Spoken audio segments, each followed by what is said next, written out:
This time we're covering something a bit more basic. Today I'm going to show you how to insert a threaded insert and a T-nut. So let us get this done. Zombie apocalypse.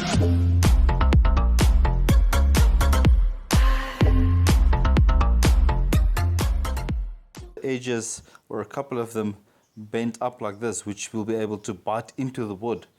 Now this is a fairly simple procedure. This usually goes into the piece of wood like this from the back side, and then from the opposite end you would put in a bolt, and this is the way that it's being inserted. Well, not being inserted, but this is the way it works. This is then a method that you can take a bolt out of a piece of wood and put it back in.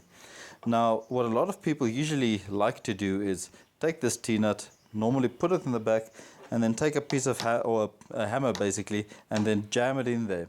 However, I wouldn't always recommend doing that, since these sharp edges can easily split a piece of wood, especially if it's a smaller piece like this, and it can split to pieces, which is not a very good ideal thing to do. Now, two ways that you can probably insert these is, one, just basically inserting it from the back like this. Now instead of using a hammer, I would much rather recommend just using a nut and a washer from the other end like this, inserting them. Let's just quickly put it in there. I am then also just going to clamp this in my vise over here. If you would like to see the video of how I built this vise, I'll put a link in the description below so you can have a look at it and you can see how I built this thing if you would like to do it on your own as well. So I'm basically only going to insert the nut here until it's fairly tight by hand. Then I'm going to take a wrench, a ratchet wrench in this case, and I'm simply going to turn this, and you'll see at the back it's pulling the T-nut into the piece of wood nice and steady without splitting the wood at all. You can do it until it's nice and tight, compact against it, and then you can simply take the bolt out and put it back in as many times as you want, because you've now got the T-nut installed into the piece of wood. Obviously, depending on what you're going to do, you probably want to attach a couple of things to the piece of wood, or whatever the reason might be that you would want to do this, but it is now nice on the back of the piece of wood. The only downside to this T-nut is in the back it's slightly facing above the wood, so if you would want to put this on top of something or against something, put on the vise like this, it won't be, the piece of wood won't be flush against whatever you want to put it against. So that's where I'm going to put the next one in. The same T-nut, before I drilled the hole for the shaft of the T-nut, I countersunk the face of the piece of wood with either a Forstner bit or a spade bit, whatever you've got to your disposal. And this is basically done just so that the face of the T-nut can sink into the piece of wood. And if you test it upside down like this, you'll see that it's below the surface, which will work perfectly. So now we'll put the T-nut into the hole like that. Once again, like we did before, we're going to clamp it in the vise again, so we can insert once again a nut and a bolt and a washer.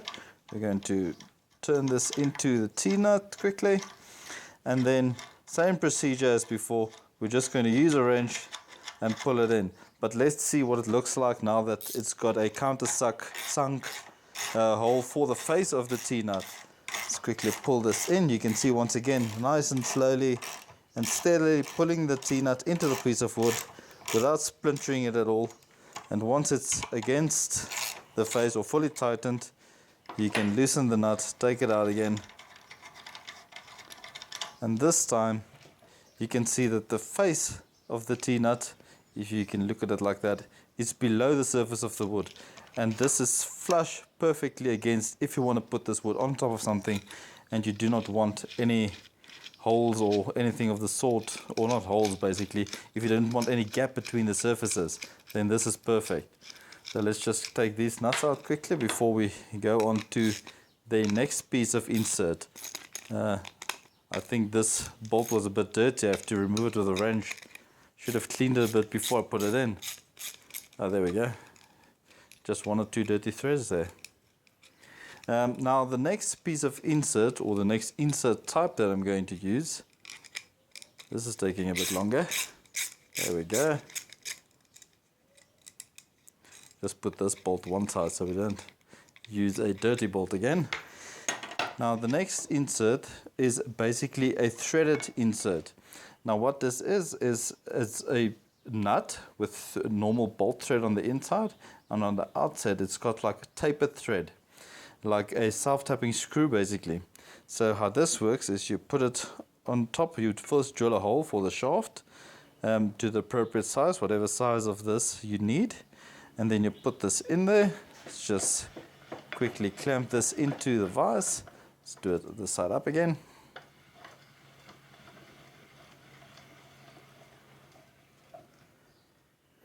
And then you just want to make sure that you're putting it straight in and not at an angle, so that it can go straight into the hole that was pre-drilled. And using an Allen key, let's quickly have a look here. You'll see in the front face of this insert, it's got an Allen key pattern. Now this is the one type. Certain other types have maybe got a groove in, so you can do this with a flathead screwdriver. Although a flathead screwdriver is not ideal, because with a flathead screwdriver you can often damage the copper, which is not very strong, and it won't go in pretty, and it won't look that good on the surface as well with the groove.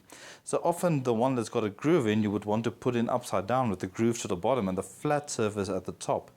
Now instead of a screwdriver on those particular ones, I would recommend using a bolt or a threaded rod piece with two nuts that's locked together so this cannot move, and then simply putting this into your T-nut with the groove piece at the bottom, and then inserting it into the piece of wood with obviously a wrench or a socket on this end. But we'll come back to this one in a moment. Let's put it one side. For this specific one, I'm using an Allen key with a specific size, and we're slowly turning it into the piece of wood. Nice and straight until it's all the way in, like so. There we go. Now you can see it's nice and into the piece of wood, doesn't stick out the bottom side, and you can once again take a bolt and you can screw it nicely into this as many times as you want. Put it in, take it out as many times as you want.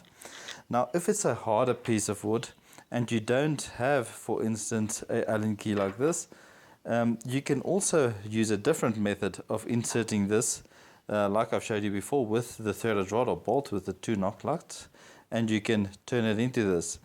If you want to do it straight, however, I've got another idea, and that's using basically a drill press or a drill stand. So let's move over there quickly and we'll have a look at that.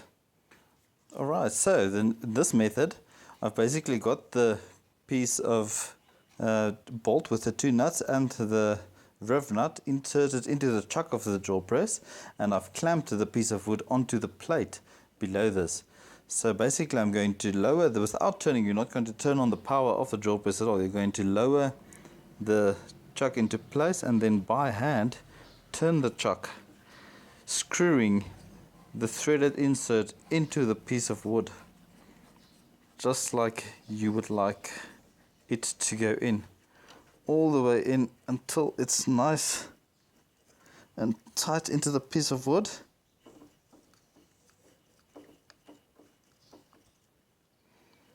Like this. And once it's done, you can simply take the chuck by hand and you can screw it counterclockwise, taking the nut and the bolt and the two nuts out of the threaded insert that you've just turned into the piece of wood, like so. Once that's out, you'll see it's perfectly done, perfectly straight, no worries about having it in at any angle. Perfectly done at the bottom, just a bit dirty. I maybe should have cleaned this first after my steel work. And there we go. So we've got two methods of installing a threaded insert, two methods, one flush and one slightly above the surface of the T-nuts. And I hope this makes things a lot easier and a bit more clear on how to do these. If you like this video and you like what I do, be sure to like this video and also consider subscribing if you haven't done so. So let's get building and you go build something for your own, of your own. Till next time, thank you very much.